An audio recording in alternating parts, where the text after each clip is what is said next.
buenos días tengan todos y cada uno de ustedes. Sean bendecidos y damos gracias al Señor por la oportunidad que nos permite una vez más de por las redes sociales como esta y otras más compartir la palabra del Señor. Y hoy tenemos un invitado muy especial que de verdad hemos orado por mucho tiempo para que el Señor nos conceda y además su agenda tan apretada poder concertar nuestra cita del día de hoy. Pastor Luis Contreras, antes de poderle presentar a nuestro hermano Vitelio, que ya conocimos tras cámaras, quiero darle la bienvenida a este su espacio, dándole gracias a Dios por el espacio y el tiempo, hermano. Sé que está muy ocupado, dándole gracias a su esposa también, a los hijos que nos lo prestan y a la iglesia para tenerlos con nosotros este tiempo. Bienvenido, Pastor Luis, ¿cómo está? Gracias, Mauricio. Bien, gracias al Señor, gracias a ti y a Vitelio por su amabilidad, por darme el honor y el privilegio de estar con ustedes. El honor es para nosotros, pastor, y seguramente esto que le voy a decir, todo el mundo se lo ha dicho, escucharla a usted es de la misma manera escuchar al pastor John MacArthur, así que sean bienvenidos los dos en cierta manera, ¿viste? Hombre, Mauricio, pues me apena, espero no decepcionarlos. Solo la voz, esos sermones son únicos del hermano MacArthur. Yo solo los traduzco y predico para el beneficio de los que escuchan y oro que el Señor me ayude a representarlo bien, sobre todo al Señor. Así es, amén, pastor. Pues antes de presentar al pastor Vitelio y hacer una pequeña introducción, permítame, pastor, pastor Vitelio también, y orar. Tenemos un tema bastante complejo, pero sencillo a la vez. Sencillo porque es el llamado pastoral y queremos abarcar en este tema otro subtema, por llamarlo así, que es la esposa del pastor, que va implícito a aquellos hombres que tienen el llamado siendo casados. Y obviamente está de más decir que el llamado pastoral también va ligado, déjenme usar esta palabra, con una iglesia de sana doctrina. Pero ¿por qué digo que es complejo? Porque triste y lamentablemente, Pastor Luis, Pastor Vitelio, muchos hoy son los jóvenes que todos, absolutamente todos, tienen el llamado pastoral. Prácticamente vemos, voy a decir de una manera muy coloquial, pastores por debajo de las piedras. Y si bien es cierto, eso es bueno, pero también triste y lastimosamente ha dañado a muchas personas, hombres que no tienen el llamado. No quiero entrar en tema, obviamente se lo voy a dejar a usted, pastor, pero quisiera, si usted me permite, pastor Vitelio, orar para introducirnos ya en el tema y propiamente escucharlo, pastor, si me permite, por favor, orar. Señor, te damos gracias por esta mañana que nos permites reunirnos, Señor. Gracias por tu misericordia. Gracias por la tecnología, porque a pesar de cientos de kilómetros de distancia, podemos estar tan cerca unos a otros. Gracias por el pastor Luis, Señor. Bendícelo, a su esposa, a sus hijos. Gracias por el llamado y ministerio que has puesto en sus manos. Te pedimos, Señor, que él, el pastor Vitelio, yo, Señor, podamos entender que somos sumamente frágiles y que nada de lo que han pasado otros hombres, Señor, nosotros no lo pasamos porque seamos mejores que ellos, sino que simple y sencillamente tu gracia y tu misericordia nos ha sostenido y nos ha guardado hasta el día de hoy. Señor, ponemos en tus manos este espacio. Gracias por los que nos vemos frente de la cámara, pero también gracias por aquellos que están tras de la cámara, Señor, audio, proyección, video, haciendo posible también con sus talentos, dones que tú les has dado, el servirte hoy en esta mañana. Gracias, Señor. Nos disponemos a que sea tu palabra la que nos trace en esta mañana. En el nombre de Jesús. Amén.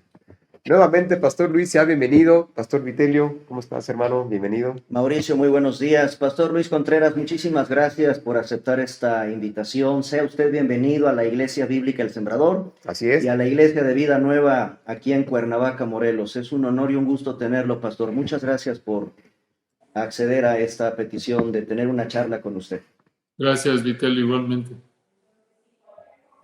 Bueno, pues arrancamos con el tema. Arrancamos, pastor. Entrando a detalle con el tema, lo que bien decíamos en la introducción, sí es un tema bastante sencillo, es un tema bastante difícil, pastor. Triste y lamentablemente son más iglesias que se cierran que las que se abren. Las razones son muchas. Obviamente se manifiesta el dinero en muchas de ellas o la inmoralidad en otras de ellas.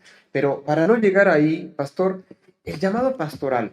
Usted seguramente una persona que ya ha tenido tiempo en el ministerio. Yo recuerdo que en una ocasión usted nos dio un discipulado a otros pastores y usted nos hablaba de cómo fue el llamado precisamente en Grace y por las cosas que tuvo que pasar y prácticamente fueron, déjenme usar esta palabra, fueron 3 exámenes a nivel licenciatura y casi maestría y doctorado para que otros hermanos, obispos y ancianos de Grace le dieran el sí.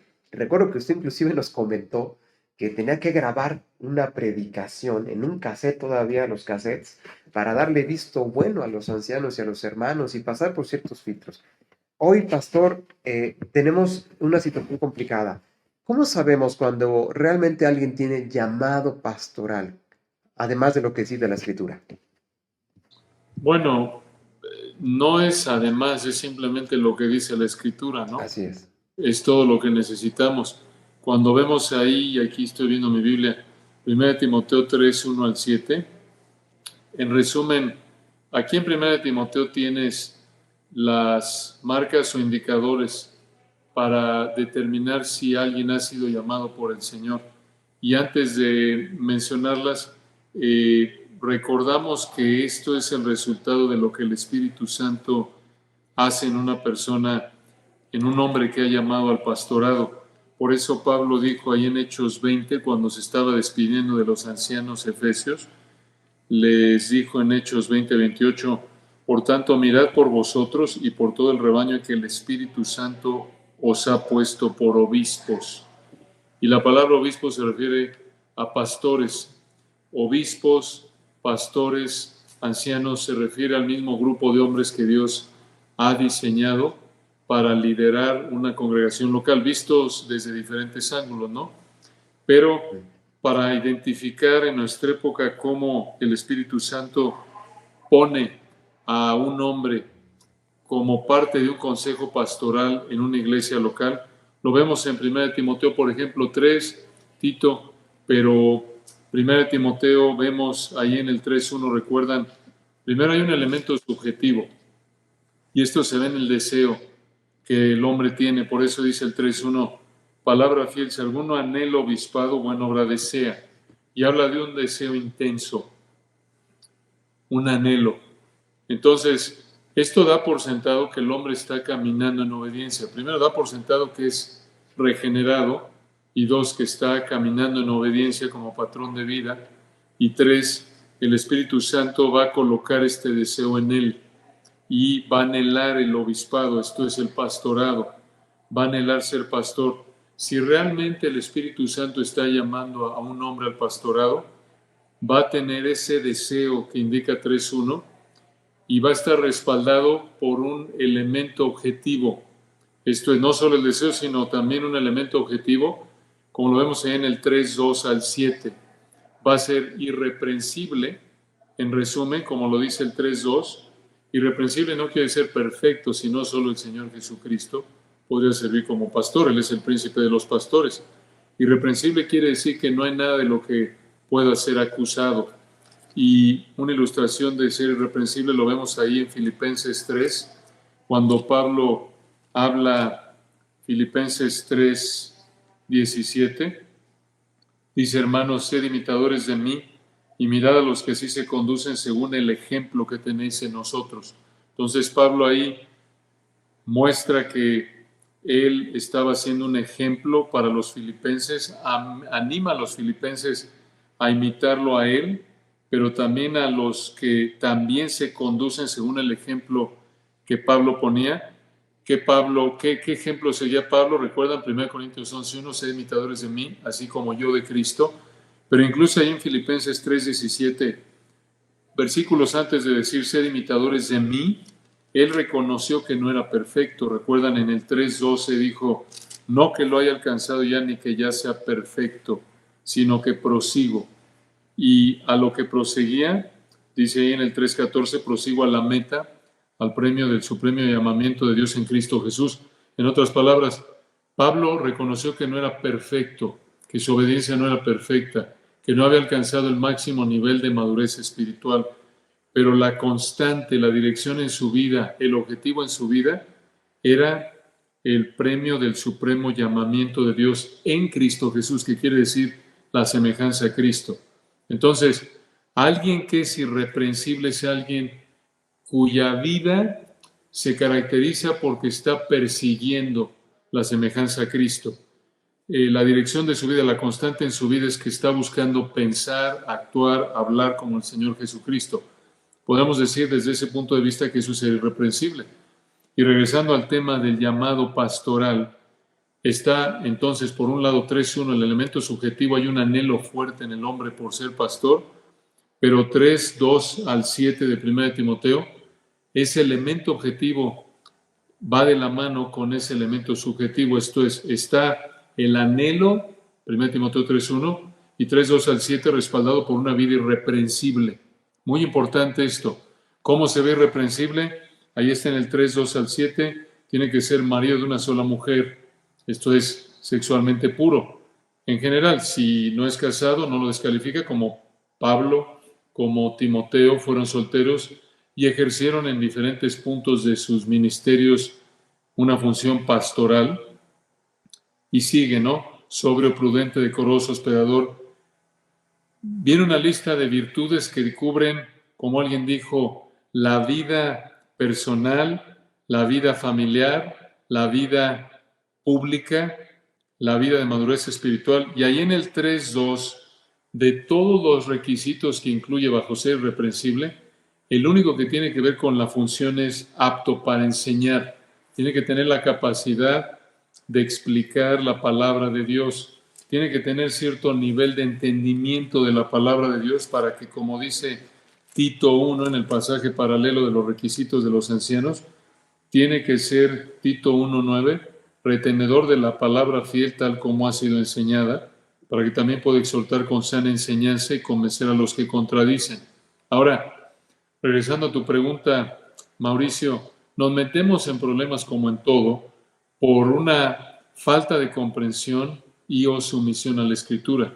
Porque si tan solo nos apegáramos a este patrón que vemos en 1 Timoteo 3, los requisitos, no nos meteríamos en esos problemas en los que nos metemos.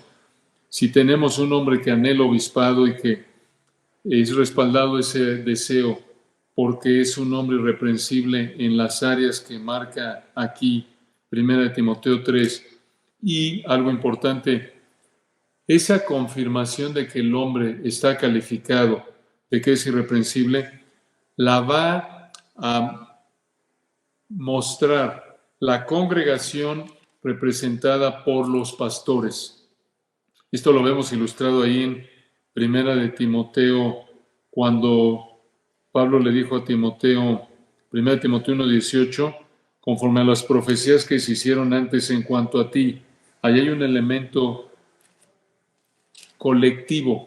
En otras palabras, la iglesia local, a través de los pastores de la iglesia local, van a respaldar, van a confirmar que este hombre realmente es irreprensible.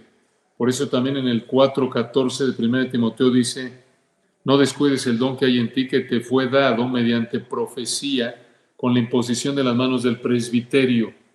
No que presbiterio se refiere al conjunto de presbíteros, de pastores, que impusieron manos sobre Timoteo en señal de afirmación, de solidaridad, de apoyo, de confirmación de que el Señor había capacitado a Timoteo para la función que tenía que cumplir en el ministerio que Dios le dio. Entonces, en resumen, ¿cómo sabemos si alguien ha sido llamado al ministerio? Va a ser un hombre regenerado, un hombre que, uno, tiene un deseo fuerte, dos, vive una vida irreprensible, y tres, esa vida irreprensible va a ser confirmada por la gente que lo conoce específicamente, la iglesia local en la que está, y eso está respaldado o confirmado por los ancianos que dicen, de acuerdo, este hombre está calificado, y de manera simbólica le imponen las manos, como se encuentra esa costumbre desde el Antiguo Testamento, cuando los sacerdotes colocaban sus manos sobre los sacrificios que ofrecían, representando una solidaridad, identificación con ese hombre de que realmente estaba llamado al ministerio. Entonces, bueno, en resumen, eso es lo que indica la Escritura, que marca a alguien que ha sido llamado al ministerio. Debo de aclarar la corrección que usted me hizo, pastor. Muchas gracias. Yo dije en un inicio, además de la Escritura, no, con base en la Escritura. Ese es el comentario o el hilarlo de esa manera. Pastor, en ese sentido, Pastor Vitelio, Pastor Luis, debemos dejar claro que no es un llamado propiamente a la mujer. O sea, es un llamado al varón, al hombre. Usted lo dijo muy claramente, nos metemos en problemas porque no nos aplicamos con base al texto. hacemos eisegesis del texto y hoy tenemos también mujeres que se autodenominan pastoras. Quiero hacerle la pregunta, Vitelio, pastor, estarás conmigo. Es dejar claro por qué la mujer no debe ser pastora. Como un paréntesis, esta misma pregunta, pastor, ¿por qué la mujer no debe ser pastora? Está claro que la Escritura no nos lo dice, no lo señala así, pero con base a eso, pastor, la mujer no debe ser pastora. Correcto. Bueno, la palabra es muy clara en eso. Una respuesta corta, porque Dios diseñó que el hombre sea el líder espiritual, no porque la mujer sea inferior, simplemente en la soberanía y sabiduría perfecta de Dios, Dios diseñó que el hombre fuera el líder. Y esto lo vemos desde atrás, desde Génesis. Nosotros vemos, por ejemplo, ahí en Génesis 1, cuando Dios crea al hombre y a la mujer, dice, y creó Dios al hombre y a la mujer a su imagen. Creó al hombre a su imagen, la imagen de Dios lo creó, varón y hembra los creó, en Génesis 1:27. Esto indica que el hombre y la mujer son espiritualmente iguales delante de Dios. Ambos igualmente en términos de esencia, en términos de naturaleza, son iguales a los ojos de Dios. Espiritualmente iguales, pero funcionalmente diferentes. Sus funciones son diferentes. Y esto lo vemos desde Génesis y a lo largo de la Escritura. Ahí en Génesis capítulo 2 nos da los detalles de la creación que el Señor resume en Génesis 1:27. Génesis 1:27 resume los detalles de cómo Dios creó al hombre y a la mujer. Y hay varios indicadores a lo largo de Génesis, antes y después de la caída, Génesis capítulo 2 y Génesis 3, de cómo Dios diseñó que el hombre y la mujer fueran espiritualmente iguales, pero en términos de funciones diferentes. Por ejemplo, Dios creó primero al hombre que a la mujer. Dios creó primero al hombre y después a la mujer. Recuerdan en Génesis 2:7, Jehová Dios formó al hombre del polvo de la tierra. Eva no había sido creada. Y esto es importante porque en 1 Timoteo 2, Pablo dice, 2:12, hablando de la mujer, dice en 2:11, la mujer aprende en silencio con toda sujeción. Aquí en el contexto hablando de que la mujer no debe ejercer una función de predicadora, maestra, pastora. 2:12, porque no permite a la mujer enseñar ni ejercer dominio sobre el hombre, sino estar en silencio. Y nos da dos razones. Una, porque Adán fue formado primero, después Eva. Entonces, incluso el hecho de que Dios decidió crear primero a Adán es la base teológica, aparte de la base teológica, aparte de lo que muestra que Dios diseñó que el hombre sea el líder espiritual, no la mujer. No porque sea, repito, más capaz, simplemente por diseño de Dios, así lo diseñó Dios. Y regresando allá a Génesis, Dios puso a trabajar al hombre en Génesis 2:15 y todavía no había creado a Eva. Estos son indicadores de que Dios diseñó que el hombre fuera el líder y la mujer fuera su ayuda idónea.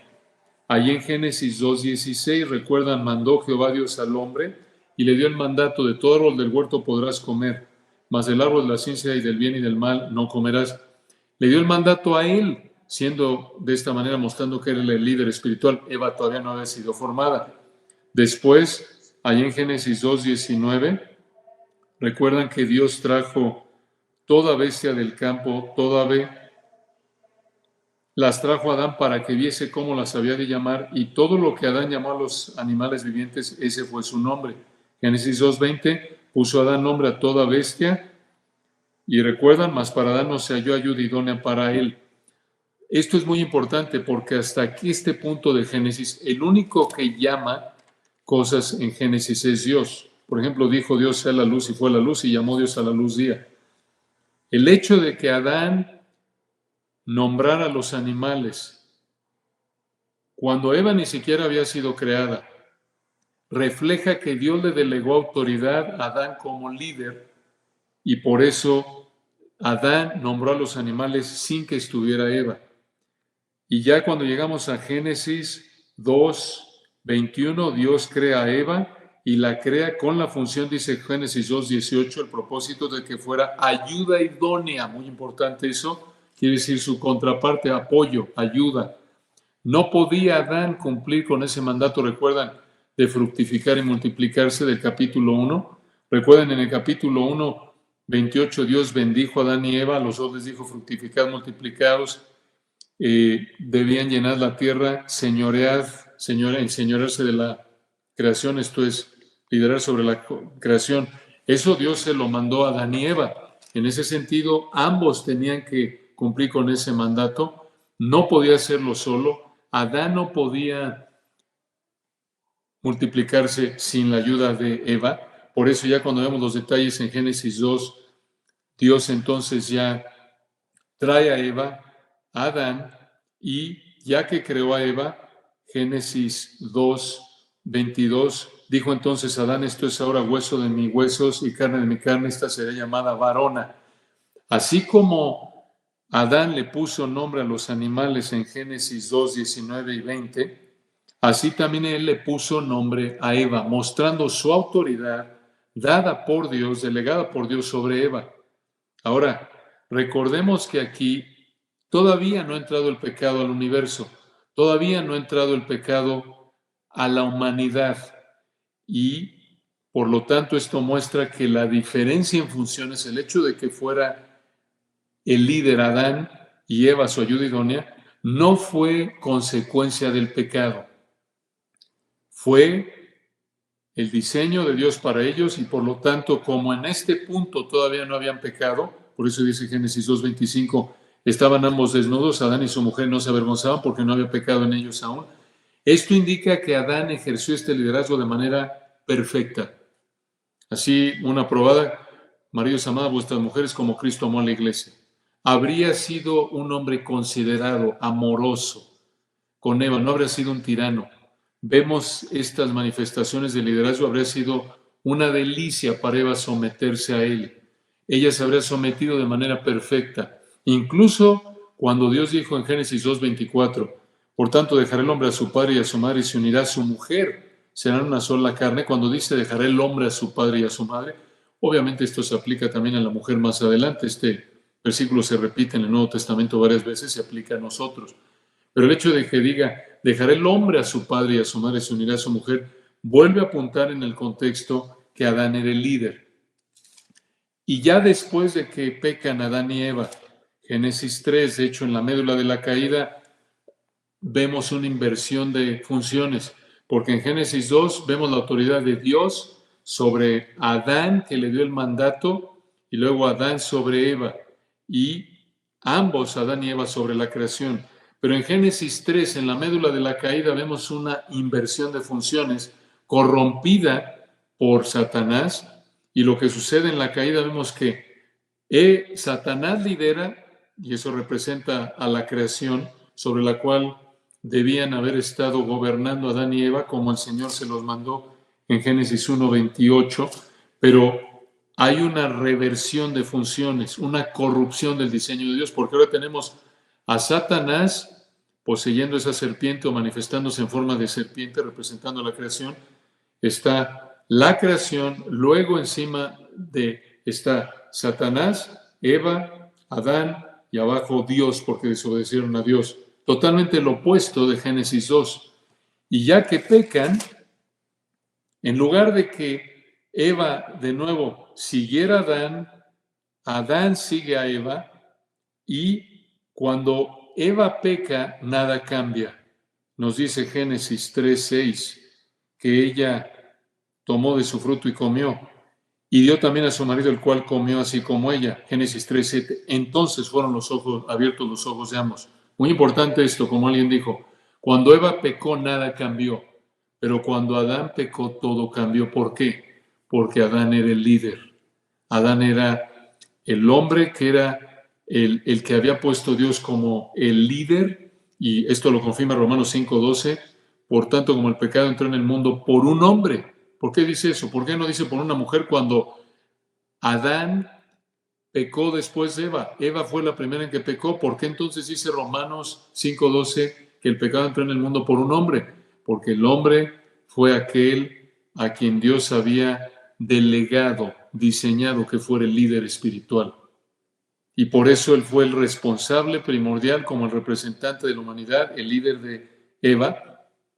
Y más adelante en Génesis 3, y estamos tomando este momento para entrar a detalle en esto, porque es el cimiento del resto de la Biblia. Y esto nos va a llevar en un momento a responder a tu pregunta, Mauricio, ¿por qué no hay mujeres pastoras? En resumen, por el diseño de Dios que vemos desde Génesis, antes y después de la caída lo vemos. Después de que pecan Adán y Eva, recuerdan, Dios llamó a cuentas a Adán, no a Eva.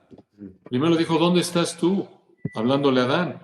Y luego ya habló con Eva. Y luego incluso en la maldición, recuerdan, Dios maldijo a Eva en las áreas que tenían que ver con su función de ayuda idónea. ¿Dónde? Su relación con su marido y el tener hijos. Y a Adán lo maldijo en el área que tenía que ver con su función como líder y proveedor. Con el sudor de tu rostro comerás del pan. ¿Recuerdan? Y aún después de eso, ¿recuerdan? En Génesis 3:20, después de la caída y la maldición, llamó a Adán el nombre de su mujer Eva. Otra vez vemos esa autoridad de nombrar. Solo Dios nombró cómo se llamaba y llamó Dios a la luz día y demás en Génesis 1.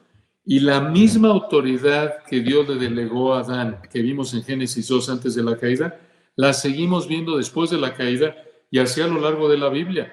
Vemos que Dios diseñó que allí en Éxodo escogió que Aarón fuera el sacerdote y de él descendieran los sacerdotes. A lo largo del Antiguo Testamento, aún por tradición, no hay escritoras de ningún libro de la Biblia. Esto lo pueden ver en el comentario MacArthur de 1 Timoteo. Vemos que los reyes, los que tuvieron los sacerdotes, los que tuvieron ministerio profético continuo, fueron hombres. Hubo por ahí una excepción, por ejemplo, Débora en Jueces, María, que se le llama la profetisa en Éxodo 15 por algo momentáneo, pero vemos los profetas mayores y menores, todos hombres. Y lo mismo en el Nuevo Testamento, únicamente apóstoles, no hay apóstolas. Y vemos igual pastores, si alguno en el obispado buena obra desea, pero es necesario que el obispo sea irreprensible, marido de una sola mujer. Y de nuevo, no es porque la mujer es inferior al hombre, esto es por diseño de Dios. Dios ha diseñado que la mujer sea la ayuda idónea y ella, por ejemplo, puede enseñar a otras mujeres, a niños. Tito 2 tiene también otros privilegios ahí en la congregación, como dice 1 Timoteo 5, y con esto termino. Perdonen la respuesta larga, pero Está bien, pastor. es una pregunta muy importante y creo que estamos tratando de ayudar a los hermanos a entender este punto tan importante. 1 Timoteo 5:10, hablando de las viudas que eran puestas en esta lista, y nos da una idea de los ministerios que las mujeres cumplen en la iglesia local. 1 Timoteo 5:10, se ha creado hijos, se ha practicado la hospitalidad, se ha lavado los pies de los santos, hablando de su humildad, se ha socorrido a los afligidos. Entonces, otra vez, esta es la razón por la que no hay pastoras según la Biblia. Este es el diseño de Dios, así lo estableció Dios y Él todo lo que hace es bueno, agradable y perfecto, como ustedes saben. Es una realidad de que hoy en nuestro contexto es errado creer entonces que la mujer tenga este tipo de limitaciones. No tiene nada que ver con lo cultural. En lo personal, a mí se me han acercado algunos hermanos con esta inquietud. ¿Por qué en Vida Nueva Cuernavaca no hay mujeres pastoras o no hay mujeres que estén predicando en el culto público? E inclusive, pastor, en estos tiempos, pues como usted sabe, con todo este ataque a la cuestión de la feminidad, la cuestión del impulso por la liberación femenina, pareciera que la Biblia es muy machista en ese sentido, y algunos tratan de justificar que esto es cultural, que lo que Pablo estaba escribiendo en sus cartas es algo cultural, que no tiene nada que ver para nuestros tiempos. Hoy no hay ningún problema si el esposo pastor le permite a su esposa subir al púlpito, es decir, es cerrado, como usted claramente lo ha explicado, por todo un origen, precisamente en el orden de la creación. Nada que ver con lo cultural, pastor. No tiene nada que ver estas enseñanzas con el tiempo cultural o los aspectos de modernidad en los que vivimos. Es correcto, Vitelio. No hay, esto que acabamos de ver la razón es teológica, no cultural. Esta es una razón arraigada en el diseño de Dios, como lo vimos antes, después de la caída y a lo largo de la historia bíblica. no, esto no es limitado por la cultura. Y esto no solo lo vemos en Génesis, sino que lo reitera, lo acabamos de leer en 1 Timoteo 2, cuando Pablo dijo, porque no permito a la mujer enseñar ni ejercer dominio sobre el hombre, sino estar en silencio por dos razones que trascienden la cultura. Una, el orden de la creación, 2.13, porque, no es el porque, nos dice por qué, razón, porque Adán fue formado primero, después Eva. Y este es el orden de la creación. Y dos, como alguien lo dijo también, el orden de la caída. 2.14, y Adán no fue engañado, sino que la mujer siendo engañada incurrió en transgresión. Entonces, el orden de la creación y el orden de la caída son la base que Pablo presenta en 1 Timoteo 2, 13 y 14, para decir 2, 11 y 12 de 1 Timoteo, que no hay pastoras, no puede haber pastoras, no debe haber pastoras. Y, de nuevo, esto no tiene nada que ver con ideas culturales, sociales, no tiene nada que ver con machismo, eso son cosas del mundo, son cosas no bíblicas. Este es el diseño de Dios. Sí, pastor, obviamente, como bien comentaba Vitelio, en la actualidad o la modernidad en la que estamos, hay pastores inclusive que, como bien comentabas, autorizan a sus esposas predicando y diciendo, pues si yo la autorizo, obviamente ella tiene ¿Está bajo sujeción o está bajo mi o bajo tu autoridad? autoridad, obviando completamente lo que vimos, este paneo por la escritura desde Génesis, que es la base, obviamente. Y también, pastor, ¿qué pudiéramos decirle? ¿Qué pudiera decirles usted a esas personas? Porque hay iglesias también donde no hay hombres y donde vemos que una mujer tiene que levantarse a predicar. Obviamente no estoy diciendo con esto que es lo que la Biblia enseña y respalda, claro está, pero hay muchas iglesias donde no hay hombres. Es sabio que esa iglesia aprenda a esperar, pastor, y a sujetarse evidentemente a la escritura, vite, pastor, para que se levante un hombre y cumpla precisamente con lo que la ordenanza bíblica de Timoteo Tito nos ha enseñado. Buena pregunta, Mauricio. Yo creo que aquí podríamos responder con 2 puntos. En primer lugar, veamos el ejemplo de Hechos como una ilustración. En la primera generación de la iglesia se convierte en 3,000 en Hechos 3, recuerdan ustedes. Y obviamente había mucha necesidad. Ya para Hechos 6, por ahí ya son alrededor de 20,000 personas. Y no ves, obviamente, los únicos calificados en ese punto eran los apóstoles y todavía no había ancianos. Imagínense las dimensiones de las necesidades que habría habido. No por eso metieron a mujeres a predicar. Entonces, la necesidad jamás justifica violar la palabra de Dios. Las circunstancias, ni a nivel personal ni a nivel colectivo como iglesia, no hay circunstancia que justifique el violar la palabra de Dios. No hay circunstancia que justifique el pecar. Eso tenemos que entenderlo, recordarlo. Y en segundo lugar, una sugerencia práctica a la pregunta que haces sería, de acuerdo contigo, orar, buscar quizás la ayuda de alguna iglesia. Hoy día, por la gracia de Dios, con la tecnología, echar mano a lo mejor de algún sermón, mientras de algún hombre que predique la palabra, para que una mujer no peque usurpando el lugar que Dios ha diseñado para un hombre, y por lo tanto, pues estar orando, buscando una manera de sujetarse, más bien sujetarse a la palabra, sí, pero evitar a toda costa violar la palabra de Dios. De nuevo, jamás la palabra de Dios nos da licencia para pecar debido a que supuestamente hay una necesidad. Así es, pastor, exactamente. Y mire qué interesante el paneo que usted hizo respecto a Génesis, que es la base precisamente, bíblicamente, obviamente, para comentar que el llamado es precisamente para el hombre, porque la caída precisamente, pastor, la vimos ahorita en Génesis 3, Satanás intenta, o más bien no intenta, sedujo a Eva, engañó a Eva. Y obviamente la intención de Satanás era sucumbir el liderazgo de Adán, pero tenía que llegar por Eva. Con base a esto, pastor, platicamos también con usted en su momento a este programa de la necesidad, uno, de hablar del llamado pastoral, pero viste, Pastor Luis, también muy importante hablar de la esposa del pastor. El pastor Miguel Núñez, precisamente, que usted ubica, obviamente, en su libro de Pastores y Predicadores, si no mal recuerdo el título, De pastores a de predicadores. Pastores a Predicadores, precisamente en una de las páginas al inicio, comenta que si el pastor casado, obviamente estamos hablando de los que son casados, no tiene el apoyo de su esposa, él lo define así en su libro, ¿viste, Pastor Luis? Es una locura que un pastor ejerza pastorear, liderar una congregación. Y claro, la Biblia lo enseña, lo cito bien en Timoteo, que el que no puede gobernar su casa, ¿cómo gobernará la casa del Señor? Pero pastor, ¿qué tan importante es, Pastor Luis, Pastor Vitelio, que la esposa sea esa ayuda idónea al llamado pastoral? No estamos diciendo, ya quedó claro, que la esposa es pastora. Es lo que te iba a decir, porque se dice que también ella tiene el llamado. Exacto. Entendemos que el llamado es para el varón, o el Señor tiene que llamar a los dos. ¿Cómo podría en la práctica hacer esto ante el llamado de un hombre casado, pastor?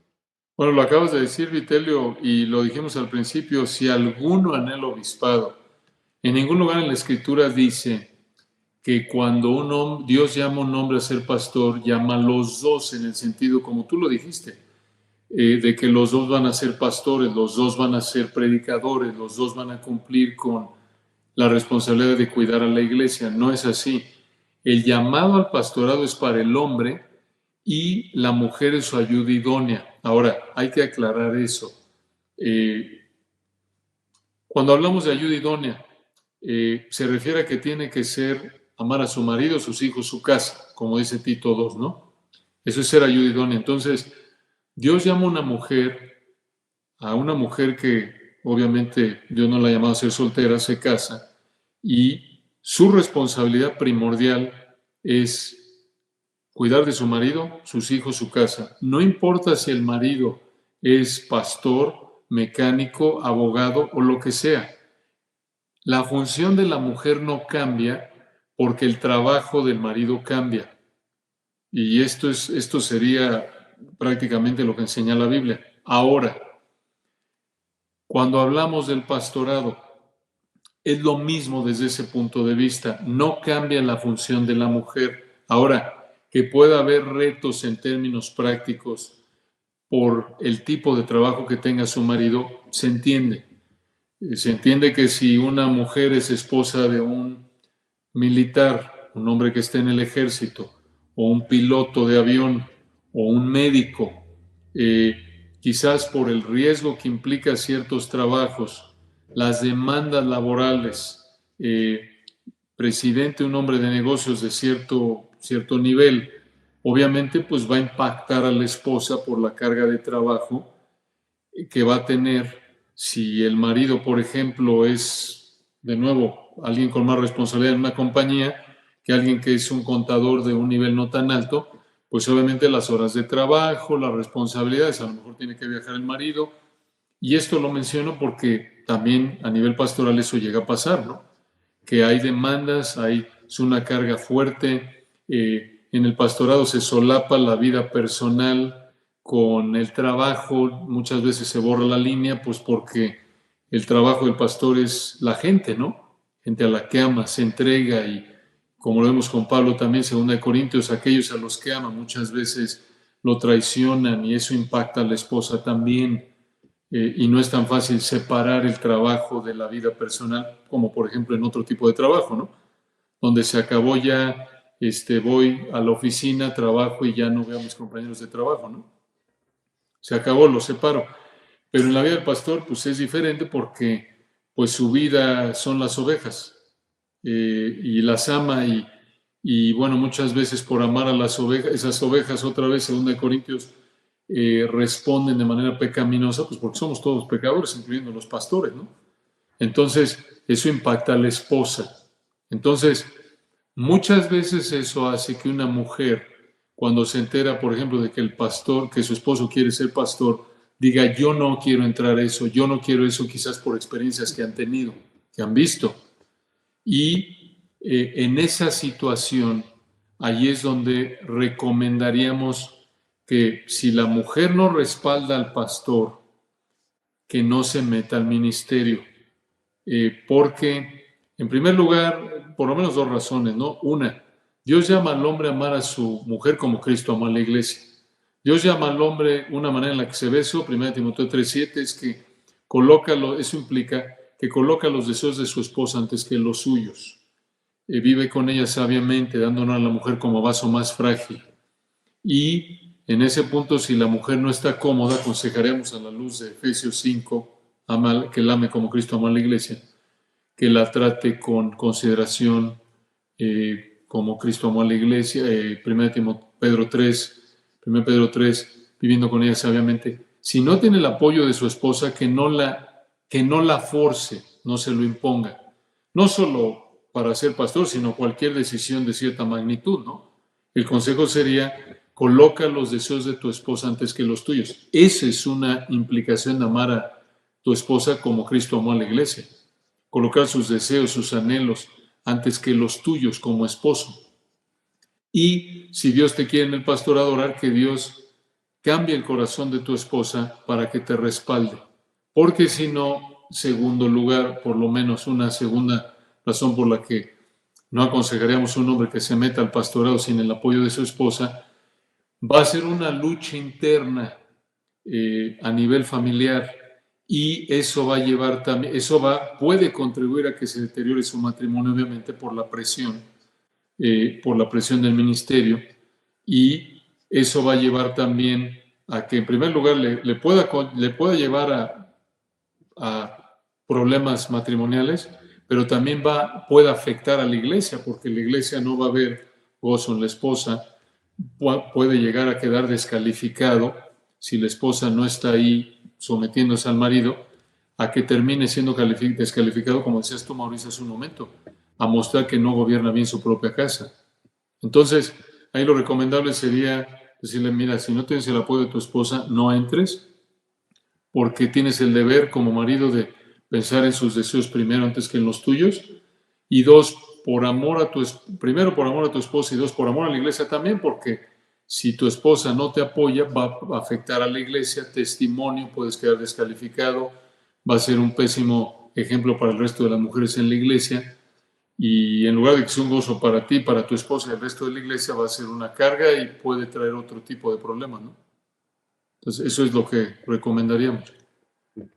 Qué errados entonces están aquellos hermanos que están ejerciendo el ministerio pastoral, en el sentido de decir: bueno, si mi esposa no me apoya, mi prioridad es Dios, tengo que entregarme de lleno al ministerio, y si mi esposa no me quiere acompañar, no quiere asistir conmigo a reuniones, a ayudarme a atender a hermanas, a mujeres en consejería, etcétera, pues entonces que mejor se quede en casa. No entiende mi llamado, ¿no? No entiende mi llamado. Yo he encontrado casos así. O sea, esto es un desorden. Ahora, sí, de acuerdo, Vitello, hay dos cosas. Muy buena observación. De acuerdo, ese hombre mostraría que no está calificado porque está pensando primero en él antes que en su esposa. Está siendo egoísta. Y recordemos que el requisito, dicho de otra manera, el requisito para que un hombre sirva como anciano es que tiene que reflejar al príncipe de los pastores, tiene que reflejar la abnegación, el amor genuino, sacrificado, que piensa en los deseos de otros antes que en los suyos, de manera desinteresada, aunque él sea afectado. Eso es lo que es ser semejante a Cristo. Y si no lo puede reflejar a nivel de su esposa, pues está descalificado. De acuerdo contigo. Ahora, habiendo dicho eso, cuando un pastor entra en el ministerio, lo dijimos hace un momento, y tiene el respaldo de su esposa, no quiere decir tampoco que ella, creo yo, en términos prácticos, esto es un asunto de aplicación, no creo que ella tiene que estar en toda visita a hospital, enfermo y demás, porque ella tiene su responsabilidad de amar a su marido, a sus hijos, su casa. Tiene que cuidar del marido, tiene que asegurarse de que esté vestido, comido, que la casa esté limpia, que cuide a los hijos, y eso implica mucho tiempo y por lo tanto pues no puede hacer todo. Ahora, si ellos de manera personal quieren ponerse de acuerdo y ella lo va a acompañar a todo y de alguna manera con el respaldo de él, ella va a asegurarse de que no esté desatendida las prioridades de amar al marido, hijos, casa, bueno, eso ya es entre ellos y el Señor. Pero el punto de fondo es que él tenga el respaldo de ella, y a lo mejor, obvio, por razones de tiempo y de prioridades, ella no puede estar en todas las visitaciones de hospital y consejerías con él. De acuerdo contigo, mucho cuidado y con las consejerías a mujeres, si no va a estar él en un lugar público donde su testimonio y el de la mujer a la que aconseja, a lo mejor después del servicio de la iglesia, si necesita reunirse en privado, pues tiene que estar la esposa o de alguna manera algo que proteja el testimonio del hombre y de la mujer a la que va a aconsejar, ¿no? Pero, Claro. de nuevo, sí, muy importante eso que dices, tiene que tener todo el respaldo de su esposa. ¿Cómo se ve allá en cada pastor, cada matrimonio? Pues ya es entre ellos y el Señor, siempre y cuando no violen las prioridades que Dios les ha asignado, así como lo estamos diciendo del pastor, así como el pastor, y antes de ser pastor es un creyente, es un hombre, tiene que ser un hombre que honra al Señor. Y cualquier hombre cristiano, su prioridad, después de su relación con el Señor y el reflejo de su relación con el Señor que está bien, va a ser que vive para servir a su esposa, sus hijos, a través de ser el proveedor, líder, un líder amoroso que piensa en los deseos de ellos antes que en los suyos. Y la contraparte es que la esposa igual, su relación con el Señor es prioritaria y se va a reflejar en que su vida es su marido, sus hijos, su casa. Es lo mismo, nada más, en un sentido es lo mismo, nada más en diferentes funciones, obvio, ¿no? Sí. El esposo vive para servir a la esposa, manifestado en que es el proveedor, líder espiritual, cuida de ella, provee, protege a ella y a los hijos, y la esposa recibe ese cuidado, esa provisión, y ella, su vida es su marido, sus hijos, su casa. Así es, pastor. Y precisamente esto que usted comenta es importante que muchas iglesias sepan esto, porque algunas iglesias exigen el mismo nivel de compromiso presencial en hospitales, cárceles, consejería que ya usted mencionó, de la esposa del pastor. Y como bien usted lo señaló, y las hermanas amadas que nos escuchan, esposas de pastores, y aunado a ello hermanas que no son necesariamente esposas de pastores, el largo trabajo de una casa es difícil. El largo trabajo de educar a los hijos, tener una casa limpia, atender al marido, no es cosa sencilla, y alguien dijo que inclusive es la peor pagada, ¿no? Porque constantemente tienen que hacerlo. Y usted bien decía, yo me recuerdo que una ocasión la esposa del pastor MacArthur, ella dijo, fíjate, yo no me casé con un pastor, yo me casé con un hombre, ¿no? Entonces, eso es lo que usted señala. Pastor, se nos está yendo el tiempo y quisiéramos abarcar muchas cosas, pero esta que es la tercera que quisiéramos cerrar, la sana doctrina. Pastor Vitelio, Pastor Luis, usted hace un par de semanas compartió y fue muy enfático que tú puedes tener sana doctrina, una teología firme, pero eso no significa necesariamente que tengas una intimidad o una relación con el Señor. Triste o lastimosamente, somos ya testigos de muchos casos, algunos recientes, otros del pasado, donde hombres que veíamos con una teología firme, una doctrina seria, una predicación expositiva muy clara y sencilla, pero además profunda, hoy vemos que hay muchos de esos hombres que han sucumbido ante el pecado, la inmoralidad, etcétera, etcétera. No es nuestra intención hablar de nadie, juzgar a nadie, porque bien dice el apóstol Pablo que aquel que el mire esté firme no caiga, y que aquellos que somos espirituales los restauremos, les oremos por ellos. Sin embargo, pastor, podemos tener, repito, esa teología firme, contundente, sana doctrina, pero no debemos obviar nuestra relación y nuestra intimidad con el príncipe de los pastores, que es Jesucristo. ¿Qué comenta al respecto, Pastor Luis? Pues ya lo dijiste, Mauricio, y es cierto, y lo ves a lo largo de la Escritura, que es posible que haya incluso incrédulos con doctrina sana, doctrina correcta, teología correcta, pero no son salvos. Eso no salva necesariamente.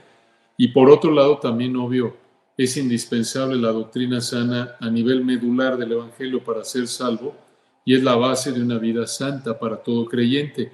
Pero igual el creyente pues tiene que hacer morir lo terrenal en él, como dijo Pablo, tenemos que andar en el Espíritu y no satisfacer los deseos de la carne. Hay varios ejemplos de eso. Por ejemplo, al final del Sermón del Monte, no todo el que me dice Señor, Señor, y ese reflejan doctrina sana. Muchos me dirán, no profetizamos en tu nombre. Entonces predicamos en el nombre representando a Cristo. Tenemos igual ahí el ejemplo de Santiago 2. Tú crees que Dios es uno, bien haces, también los demonios creen y tiemblan. O sea, Dios es uno, mostrando en ese punto una teología correcta a nivel más básico, que Dios es uno. Solo hay un Dios vivo y verdadero. pero no por eso quiere decir que los demonios se salvan, ¿no? Obviamente no. Entonces, otro ejemplo de doctrina sana, pero si no hay fe genuina manifestada en una vida transformada, pues no hay salvación genuina. Entonces, regresando a lo que decías, tenemos que tener cuidado de nosotros mismos y de la doctrina, como Pablo le dijo a Timoteo.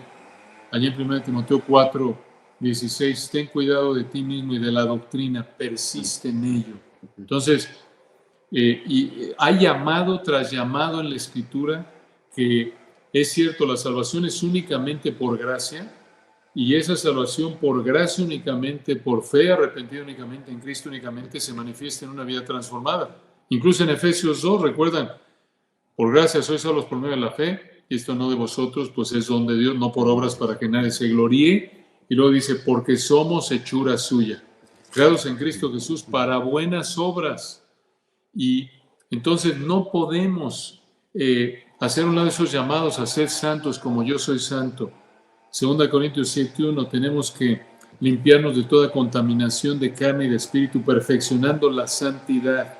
Entonces, donde está el Evangelio correctamente entendido y recibido en fe arrepentida en sumisión, va a haber una trayectoria, una constante de vida que está continuamente haciendo morir lo terrenal.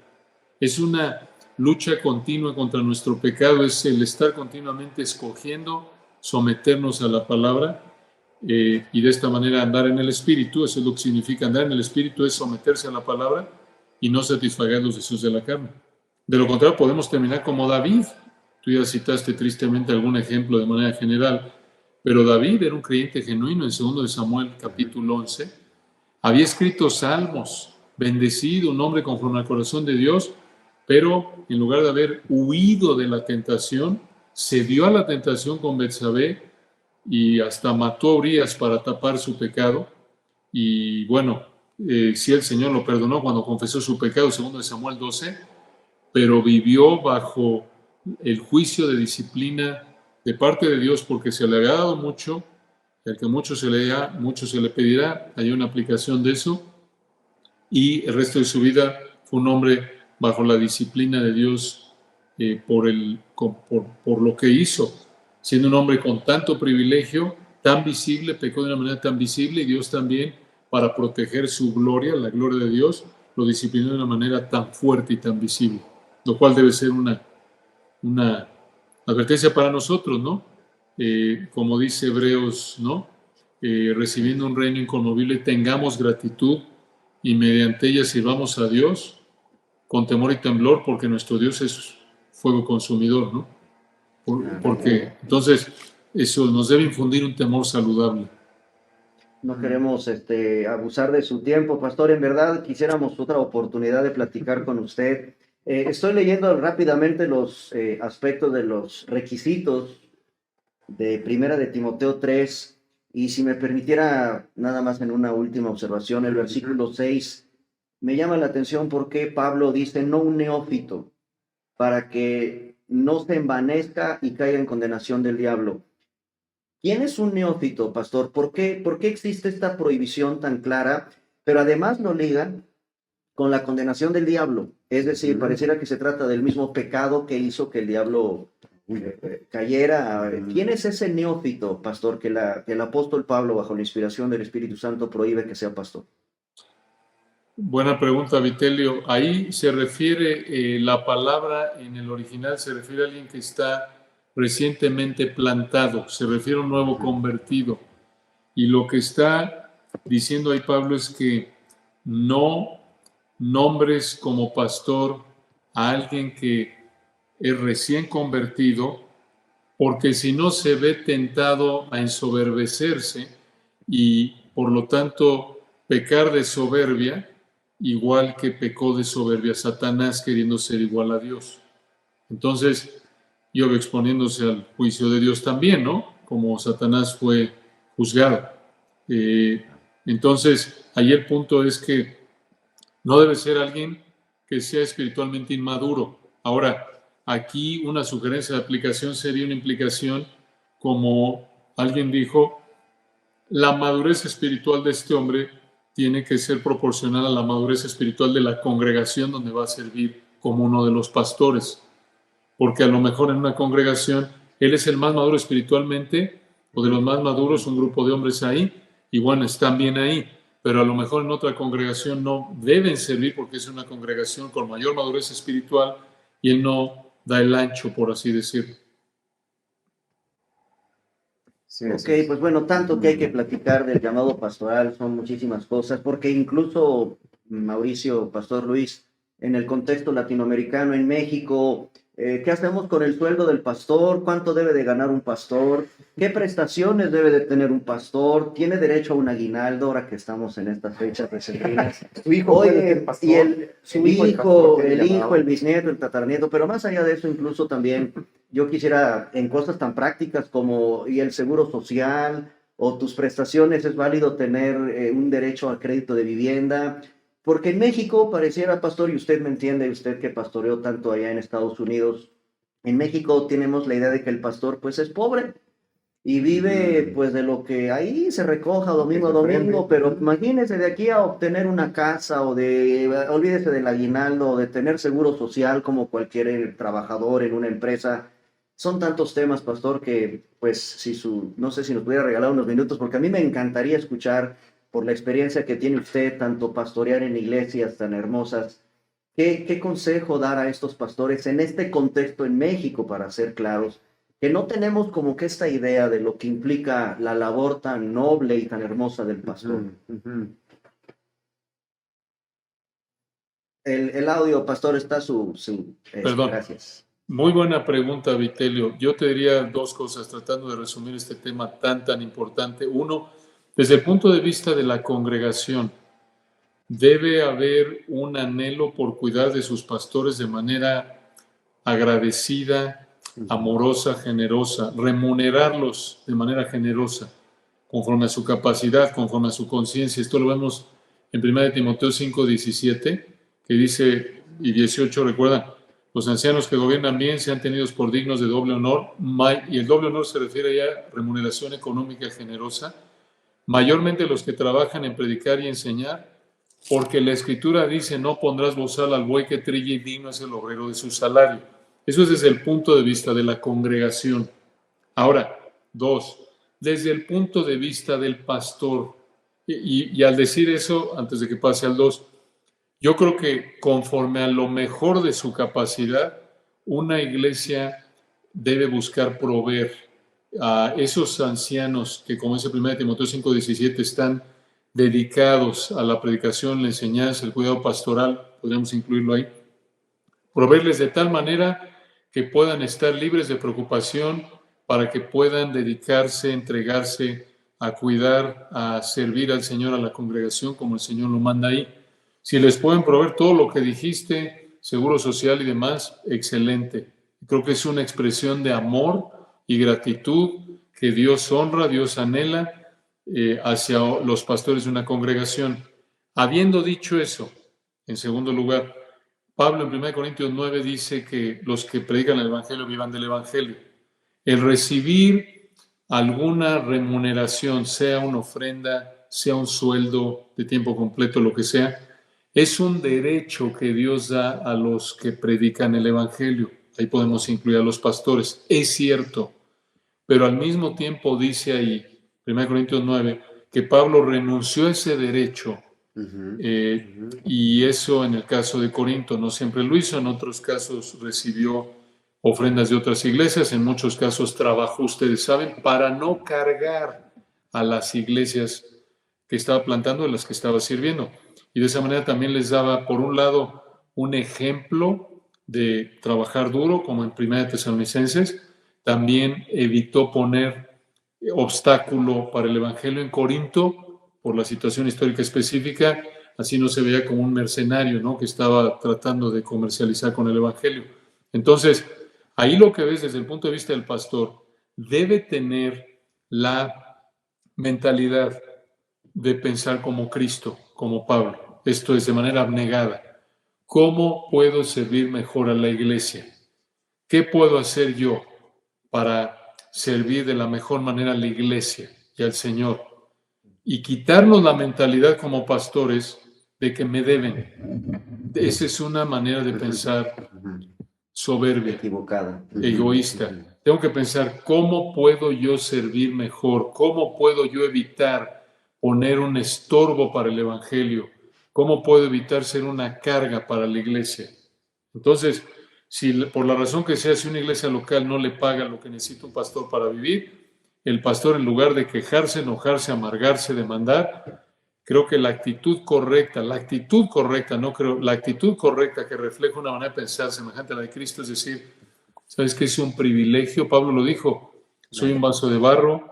2 Corintios 4, el ministerio es una misericordia de Dios, no lo merezco, es un privilegio para mí servir como pastor de la iglesia, no merezco estar en esta iglesia, no merezco estar en este ministerio, si no me pueden pagar no importa, yo busco, como Pablo, busco trabajar y de esta manera incluso puedo descargar a la iglesia para lo mejor que haya más dinero para misiones, para hermanos que realmente no pueden trabajar, yo sí puedo trabajar. Y hablando de un pastor que pueda trabajar, digamos que tenga la salud, y me busco otro trabajo y le digo a los líderes de la iglesia que para que sepan, hermanos, no les puedo dedicar tanto tiempo como quisiera porque necesito trabajar para proveer para mi familia y esta es una manera en la que expreso mi amor a ustedes y que todo esté en la mesa, pero no que no se amargue, sino que él considere que él trabaje para descargar a la iglesia. Y de Wow, nuevo, pastor, el tiempo, sí. perdón, y concluyo con esto, perdón. Y eso es un ejemplo también para la iglesia, porque la mayoría de la gente en una iglesia local no es remunerado por su ministerio, son voluntarios. Y el pastor al hacer eso, el pastor que no recibe dinero, los pastores que no reciben dinero están dando un ejemplo, son igual a los demás. Claro. El tiempo nos ha alcanzado, Pastor Luis, como dice el Pastor Vite, es mucho y esto sirve para volvernos a tener que sentarnos con ustedes si nos permite el Señor y su agenda tan apretada.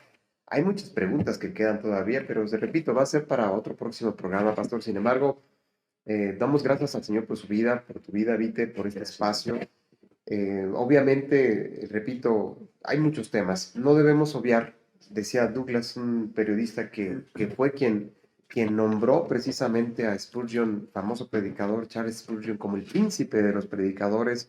No debemos obviar que realmente es Jesucristo el príncipe de los predicadores y aquellos pastores que nos están viendo por esta vía, por este medio, nuestra oración y nuestro ánimo es precisamente lo que acabamos de escuchar, que no lo hagamos por dinero, que no lo hagamos por fama, que entendamos que algún día en el cielo nuestra recompensa es estar precisamente viendo cara a cara y adorando al príncipe de los predicadores, al pastor de los pastores que es Jesucristo. Y lo dijo muy sabiamente usted, Pastor Luis, no amargarnos. Así que, hermanos amados, aprovecho que nos ven a través de la internet.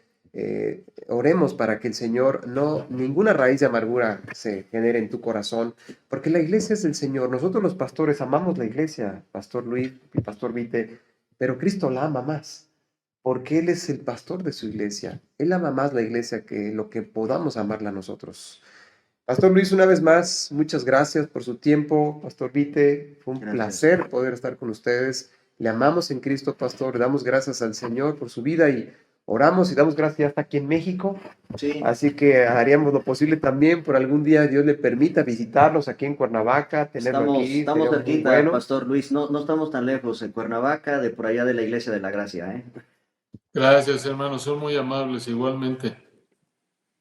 Pues un abrazo, Pastor, que el Señor le bendiga, gracias a su esposa, gracias a sus hijos, a la iglesia local también, nuestro abrazo, nuestro cariño por permitirnos este espacio con usted, porque están obviamente en compañía de usted dándole este tiempo y nosotros pues nos quedamos muy bendecidos y con un sabor de boca de poder regresar y contactarlo nuevamente. Claro, si me permite, Pastor Luis, usted nos podría despedir en oración y quizás un breve mensaje a todos los hermanos. Hay mucha gente que se conectó, gracias a Dios. Tienen algunas preguntas, pero bueno, por cuestión de respetar su tiempo, nos gustaría un mensaje final a las iglesias, a los hermanos que están siguiendo la transmisión. Y si nos pudiera despedir en oración, Pastor Luis. Con mucho gusto, gracias Mauricio y Vitelio. Pues a los hermanos agradecerles por su interés, por pensar y actuar conforme a la palabra y recordarles, animarlos a Recordar, no importa lo que sintamos, lo que vivamos, circunstancias, lo que el mundo diga, la palabra es incambiable, Dios es incambiable, y recordar aferrarnos a nuestro amado Señor. Específicamente, recordar que lo prioritario es honrar al Señor, agradarlo a Él, a través de, ¿y cómo lo agradamos?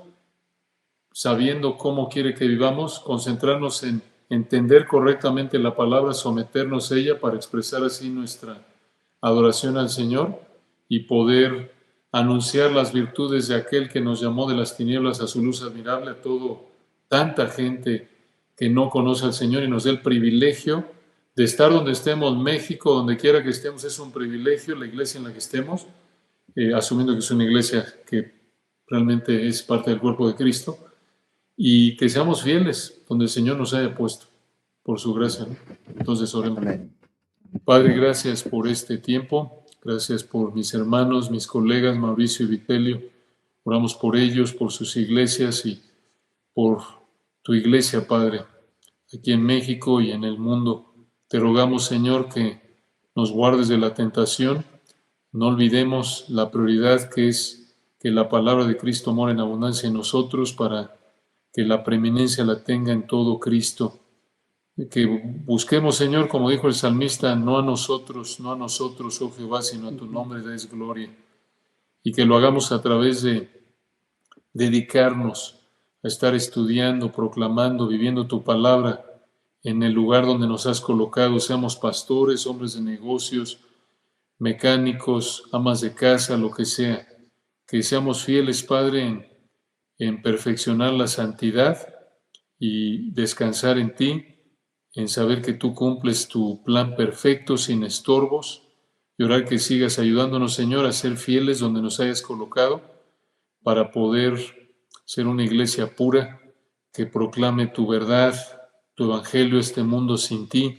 Oramos, Señor, por tanta gente que no te conoce, incluyendo nuestros gobernantes en todo el mundo.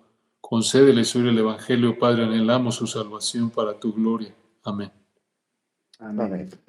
Pastor, un fuerte abrazo, muchas bendiciones y seguimos en contacto. Igualmente, hermanos, que Dios los bendiga. Que pase bonita tarde, Pastor Luis Contreras. Gracias, Mauricio. Un gusto estar contigo El esta gusto es tarde. mío, mi hermano. Que Dios te bendiga. Gracias. Un abrazo. Adiós, Saludos de la gracias, hermanos.